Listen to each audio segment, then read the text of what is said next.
Hello and welcome to What's on My Mind with Fiona. I'm your host, Fiona Kane. Today I'm going to be talking about the kids. The kids are not all right, and I'm going to be talking about some things that are really, really concerning me. What I find is I don't have children, but I talk to a lot of parents, and some parents are concerned about the issues that these children are facing. Some parents only know a little bit about it. They don't know everything that's going on. And I feel like because I do so much research into some of these topics, it's my job to help tell parents what's going on, because not all parents know this because they don't get the time to spend researching things the way I do.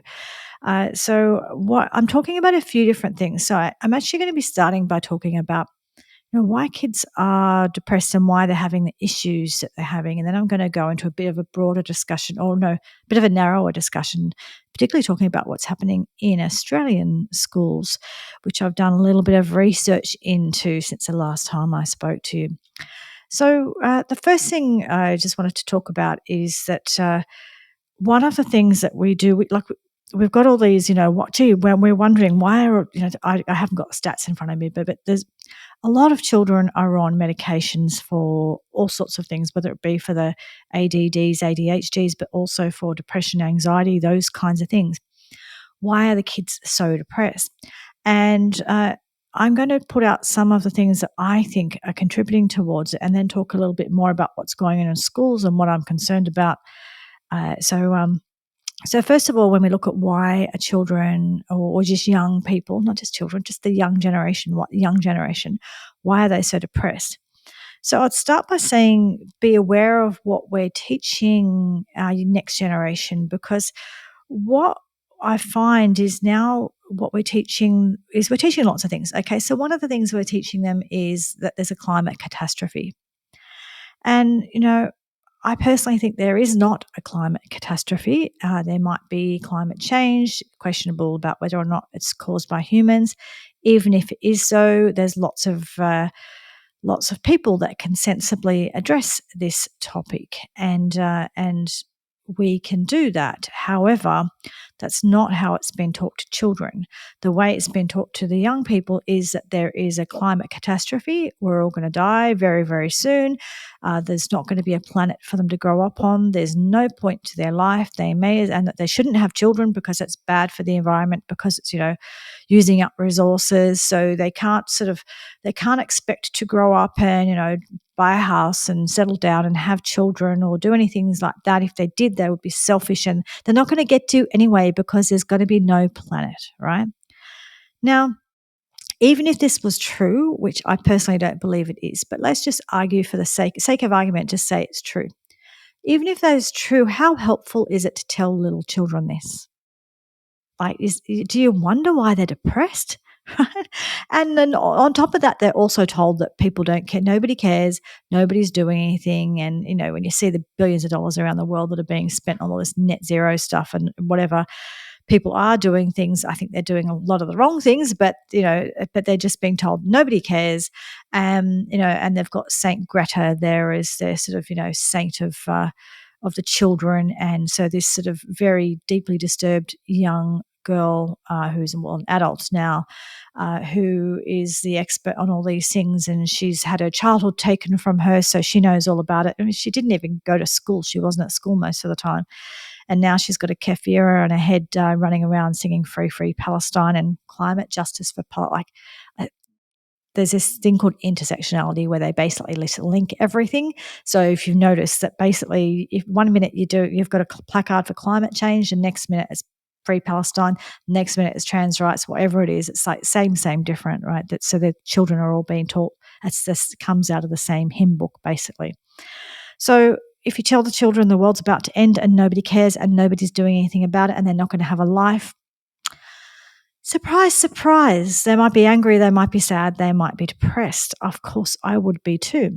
And it's not the first time we've heard these things. Throughout my lifetime, I've heard many different incarnations of we're all going to die and the planet's going to end and all that sort of stuff. And it's never actually been true, or it's had true bits about it, but we've been able to resolve the issues. So even if it is a problem, children should not be brought up to think that, they're all going to die and not going to get to grow up and not going to have a great life, because what's the point if you're told that? Why would you even try? And I see it when they have these, those days off school and the kids all go and march and the kids are all crying. And I see these parents proudly putting on their social profile about how they've got a child who's a social justice warrior. Well, if your child is a social justice warrior, they're going to be taught all of this Marxist theory stuff, including the climate justice stuff. They're going to be really depressed and really anxious. So I don't know. I'm not letting my child have a childhood. I'm, letting them get caught up in all this social justice warrior stuff and think the world's going to end and nobody cares. I don't know. Not a good childhood in my opinion. Anyway, so obviously climate stuff is one thing that is a real problem. Look, the other thing that we do is that with the kids, the other thing we do, well, there's so many things. The other thing that I've got a problem with, and I've talked about this before, is the way we don't teach the children. I'm talking about the Western world. I can't speak for other parts of the world and what they do. I can just speak for what happens in the Western world. I'm in Australia. We do not teach them to have any respect for where they're from, to be proud that they're Australian or American or English or wherever you're from, and that we have something good going for us. And I mentioned this a bit last week as well. Essentially, now again, it's part of this whole Marxist theory is that anything to do with colonialism is bad and evil. So because any place that was colonized by the British or colonized by someone, or as long as it's the British or something, we don't care if it was colonized by Muslims. That's not a problem. It's so the Muslims have been going around and ethnically cleansing all over the Middle East, and got rid of the Jews and the Christians out of Lebanon and places like that. That colonizing is okay. It's just if colonizing comes from Christians or what's considered to be white people, although it's a mixture of white and dark and whatever in all these different places. Anyway, so if we're colonizers, we're bad. If we've been colonized, it's bad. It's all bad. Everything that ever happened in the history of Australia or in any colonized country is all bad, evil, and terrible, and we have to pay penance forever. Instead of kind of going, yeah, look, there was some good things, there's some bad things. Let's acknowledge the bad things. Let's do something to remedy that the best we can, but then let's move on. And let's be proud of what we've created, because we've created so much, and there's so many people who've died for us to have the right to live in Australia and to be in a free country. And these young people don't even realise that they're lucky to be in this country. They're marching the streets, as I was saying last week, they're marching the streets for free Palestine. So they're marching for people who don't believe in freedom and don't believe in women's rights, don't believe in LGB, whatever, plus rights.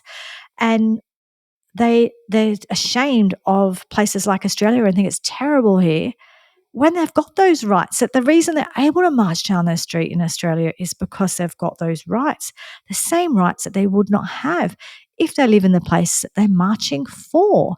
So it's just does my head in that with those kids just don't understand. Even in Australia we have compulsory voting. Now it's not compulsory to vote, but it is compulsory to show up and get your name ticked off, right? Because then what you do with your vote is up to you. And if you don't, you get a fine. It's a fairly small fine, so it's not sort of the end of the world. But people complain about being compulsory to vote. Well, no, you're not being forced to vote, but you are being forced to show up and get your name ticked off. But many people died so we could. Right? So I actually really appreciate my right to vote and really value it. But so many young people don't, because they've been told that they live in the worst place in the world. You hear them interviewed in these street things where they go up to the kids in America and stuff and they say, oh, I live in the worst country and it's all systemically this and blah, blah, blah, blah. And it's just rubbish. It's just not true. Are there problems in the Western world? Do we have our faults? Have we made our mistakes? Yes. But the general idea that, that it's to a point starting to change now with the lefties bringing in all of these disinformation and misinformation rules that now trying to curb free speech. But in general, we have free speech. We can go and march about whatever we like, and we can say what we think, and we can vote, and we can do all of those things. So we're doing something right, and we do have medicine and lots of things available to us. Again, none of it's perfect, but I would rather be here than in many countries in the world in regards to things like that. So these are the kinds of things that we are telling children, and we wonder why they're depressed. Like, of course, they're depressed.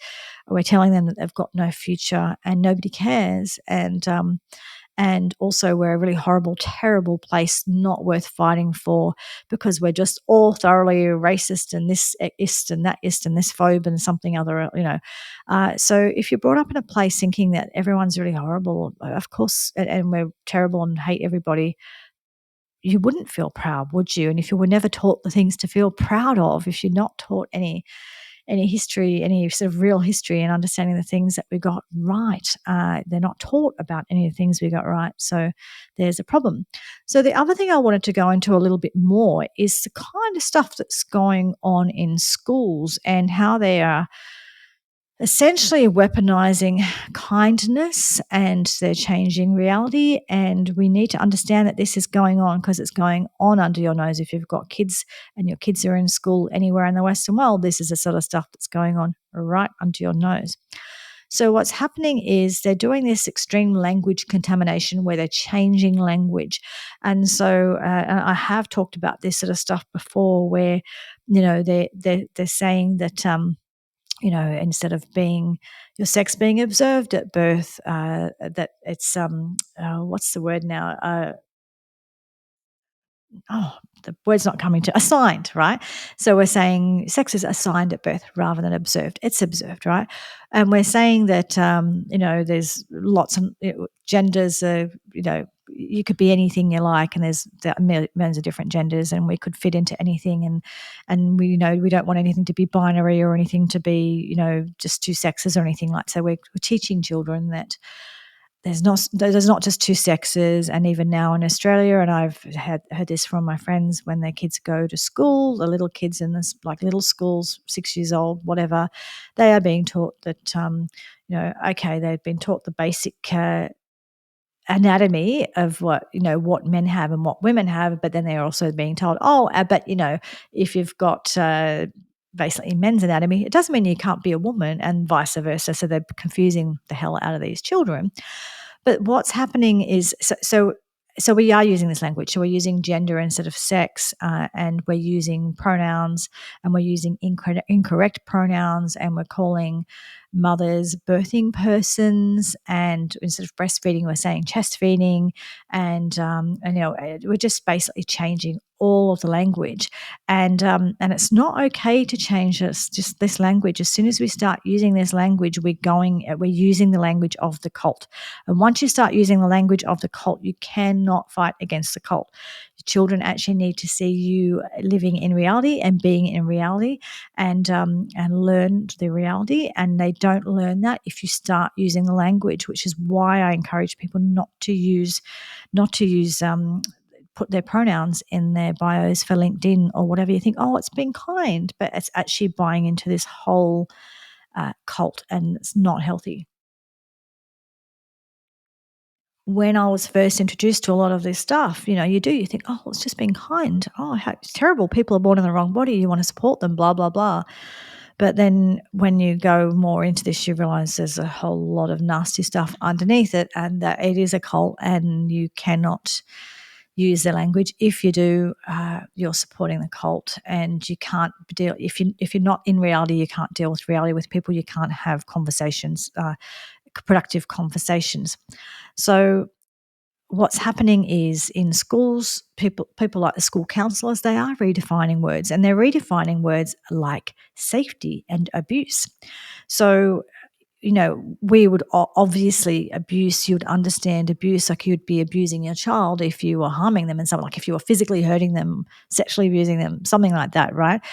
But now abuse is not calling them by their preferred pronoun. So if your boy child comes to you and wants to be called a girl, and you start calling them Susie and put them in a dress, and you don't do that, that is now abuse, right? So what they're doing is they're changing the language, so then they can report you for abuse, and they do. So not affirming your child as the sex that they think they are is now classed as abuse. And then also the word safety. Well, the safety is what the school provides, because the school will allow that child to be and say who they say they are at school and keep the secret from the parent. And that's considered to be safety because they've got to keep the children safe from the parent. So safety is your teachers and other adults having conversations with your children behind your back and keeping it secret and reporting you for being unsafe, not just unsafe, but abusive because you're not going to go along with it, right? So this is the redefining of words that's happening. And so your school will say that they're there to protect your child, but ultimately their idea of protection is protecting them from you. And if you really were abusive, that's a really good thing. But in most of these cases, it's not actually about actual abuse. Abuse is not affirming the child. So therein lies the problem with buying into all of this stuff. So the other thing is, we're told to be inclusive. We're told, and it's all about inclusivity. And inclusivity actually means telling girls to put up with men and boys going into their bathrooms, going to their sport, taking away their sporting scholarships, taking away their safe spaces. That's what inclusivity means. It's not inclusivity for the girls. It's inclusivity for the men who want to go in their spaces. But, when you think about tell you to be inclusive with parenting, well, the whole point of parenting is it's not inclusive. When your baby's first born and you bring it home, you're not actually sharing it around with all the neighbors. You're keeping it at home and keeping it safe. And, you constantly exclude things like you decide what movies your child sees or what books they read or what adults they spend their time around or if they get to spend the time on the internet or whatever. You exclude a whole lot of things for a really good reason. So bringing up children by definition is not being inclusive. It's actually excluding a whole lot, right? You do that. So, it should be inclusive. That means, no, we want you to include all of these adults with their agendas in your child's life. You really don't want that. I can tell you really don't want that. So what happens is we have these teachers talking about safe spaces. The safe spaces are the places where they keep them safe from you, the parent, and children are being removed from their parents for this reason. In the US, they're actually being removed from their parents, and they've been taken to places called, I think they're called, is in California, whereas I was looking at it just before. Here we go. In the US, I think it's in California. I don't know if it's elsewhere. Of course, it's in California.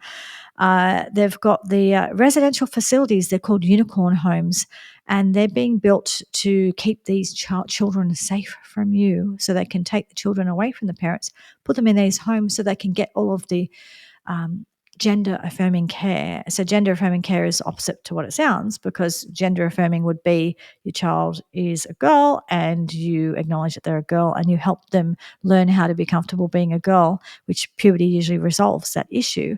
But according to them, gender affirming is you confirming that she's really a boy and she needs to be on medication and she needs to have surgeries and that kind of thing. So if you're not willing to do that, in California, these children will go to these residential facilities called unicorn homes. Can you imagine the kind of people that are getting involved in running these unicorn homes? Yes. I can just imagine the type of people who would be, in years to come, we're going to be hearing about, it'll be all the stories and all of the lawsuits there's already lawsuits of these clinics that are doing this gender affirming care. There'll be lawsuits of these kinds of places. And, before we had like the nuns and the priests and all the Catholic Church stuff, it'll be the same stories, but just from kind, wonderful, kind people who are compassionate and who are inclusive doing the same things to these kids. Mark my words, this is going to be what's happening. So anyway, in California, they get $14,000 a month per child to keep your kid, and that's US dollars, to keep your kid in these facilities. Good reason to want to have your kid there, right? Because they're making a lot of money out of it. So if you think of the clinics and all of the non-for-profits and these facilities and stuff, there's a lot of money in this. You've got to understand. So people always wonder why we don't resolve a lot of issues in the world.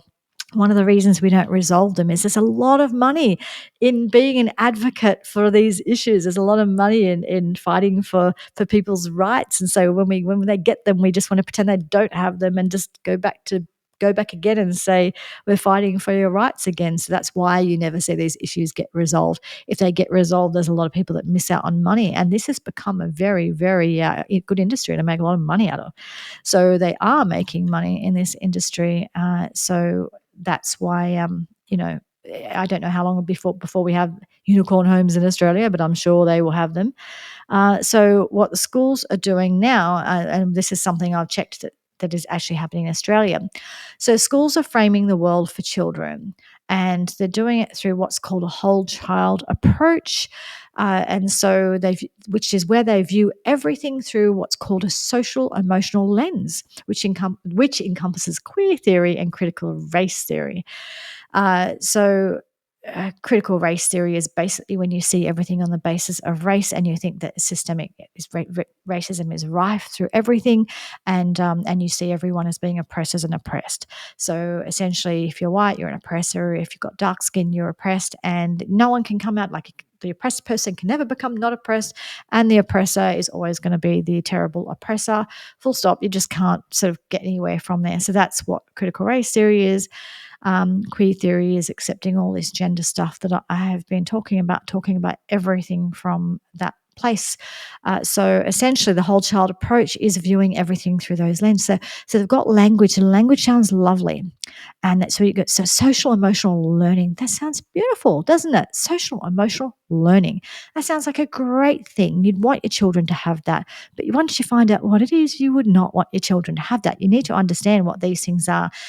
These people are great at, it's the wolf in sheep's clothing stuff. They're great at marketing and using language that just sounds beautiful until you know what it is.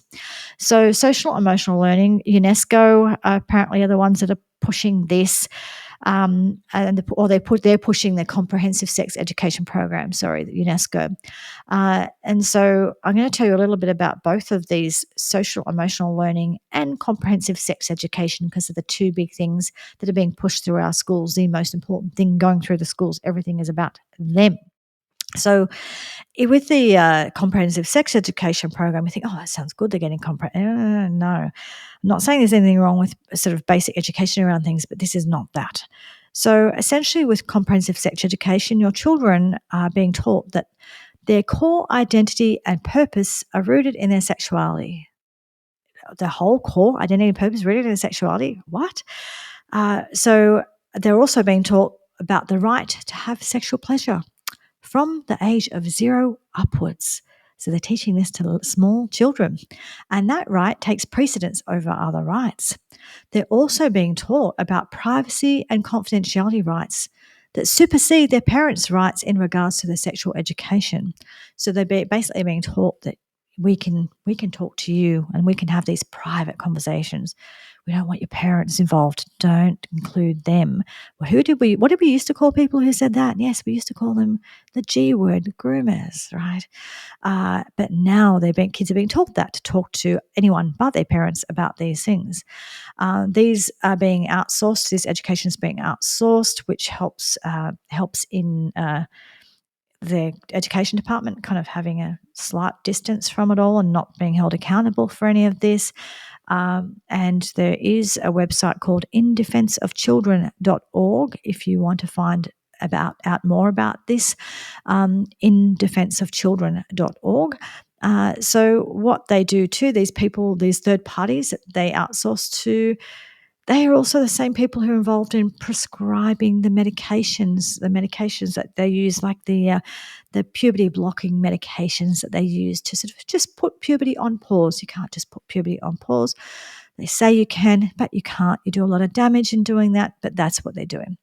So with comprehensive sex education, I'm going to tell you, if you've got children with you, you might want to turn this off for now and listen to it later, even though this is what they're teaching your children, right? So essentially, they're teaching your children to masturbate, and they're doing this right from apparently very small children. This isn't just high school. They're encouraging your children to explore their diverse sexual orientations and gender identities, including ages. They're teaching children that high-risk sexual behaviours are safe. They're teaching children that they have a right to sexual pleasure. They're also teaching them all about. Here we go. Yeah, okay. So they promote condoms and they don't inform them about failure rates. They promote sexual counselling information of services to minors without the parents' consent. They're queering family values. So essentially, they teach a disrespect for parents and religious and cultural values, and they tell you that they actually tell you that being straight and being heterosexual is actually kind of boring. And actually, I think they're told it's bad, not just boring, but bad. They're also taught that abortion is completely safe, no consequences, go for your life. They're taught that they should be activists and get all these different laws into policies. And they're also taught about drugs for sexual pleasure. Yes. So when does teaching become grooming? It's a good question. I think it already has based on this.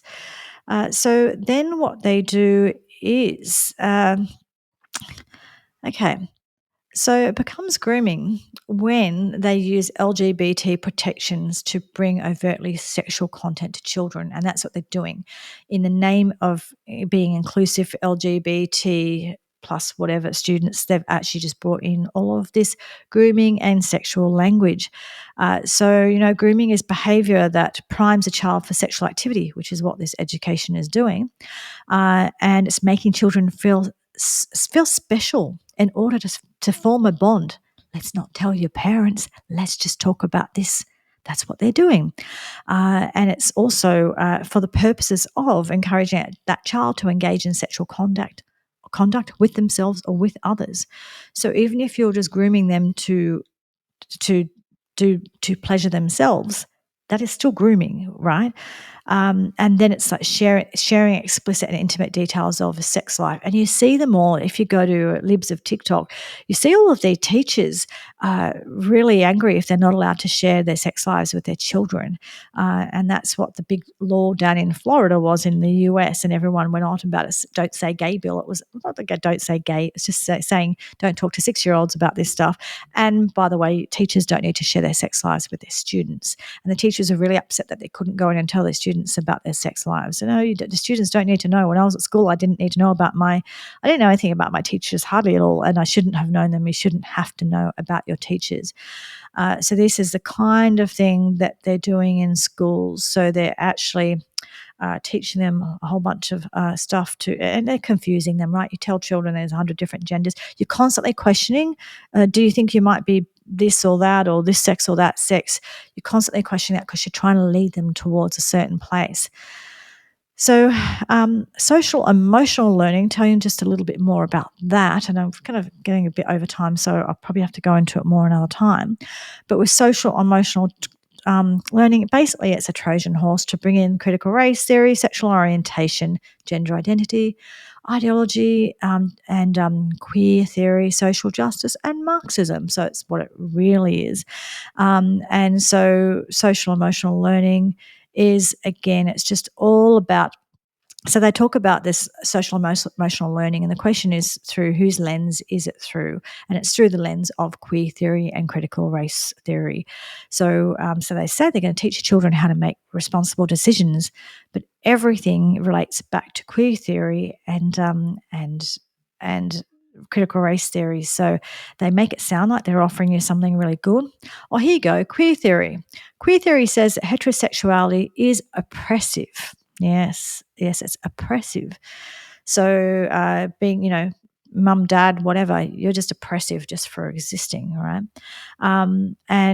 So they're constantly prompted to question their well-being.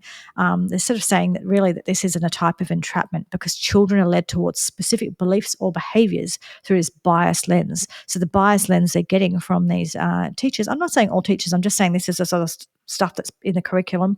I can't talk about individual schools, but the bias stuff that they're learning through this curriculum, through the teachers who are teaching this, is a real problem. So basically, this entrapment occurs when educators do not maintain a neutral stance and inadvertently coax or entice students into adopting specific identities or beliefs that they would not naturally explore on their own. Right. So this is a major issue, and as you know, I've pretty much run out of time. I don't want to go on anymore in regards to this, but you get the idea of the sort of stuff that is going on here and what a major issue it is. Now, I would say that I would recommend that you go to. I'm just looking for. Here we go, looking for the website that you could go to. So I talked about some of them before. So the information I got here, it's from places like indefenseofchildren.org. There's another one called aww.org.au. And there's, if you start with those, you can find other places you can get this information. But essentially, I want you to know what is happening in schools, that things are being given names that sound attractive and sound kind. So everything that in this modern way of teaching is, the whole point is to make it sound it's compassionate and inclusive, and we all care and we're lovely and social, emotional. It all sounds lovely. But underneath it is all of these theories, and these theories are to indoctrinate your children and turn them into activists and confuse them, because they want to confuse them. And this is, goes back to Mao's China, where essentially they wanted to get all the children to rise up against their parents, and they did, right? Same thing here. So they're essentially trying to separate their children from parents, trying to tell children that their parents are evil and bad and racist and bigoted and transphobes and every other thing that you can think of. The safe space is at school with the teacher, and the unsafe space and the abusive place is at home with the parent. And this is the kind of indoctrination that kids are getting today. So you can see why this is on my mind. It's a big concern of mine. The episode has gone way over time, so I will leave it there. But these are the things that are really on my mind at the moment. And as a parent, if you are a parent, you really need to understand this. And if you are a teacher and you don't understand that this is kind of what's behind what you're teaching, you might want to learn a bit more about this as well, so that you cannot be indoctrinating children. You might think, oh, I'm teaching them all this great. It's not, right? So this is not, compassionate to who? Safe for who? It's a good question. And the way I see it is compassionate to the people who want to go after your children in a very unhealthy way, because you remove them from the parents, you take them from a trustworthy place of being the parents, you confuse them and give them all sorts of ideas about who they might be.